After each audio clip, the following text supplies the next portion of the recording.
আসসালামু আলাইকুম সুপ্রিয় দেশবাসী।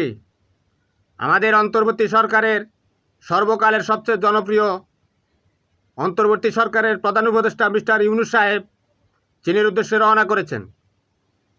চীন ওনার জন্য স্পেশাল বিমান পাঠিয়েছে, কারণ উনি বয়স্ক মানুষ।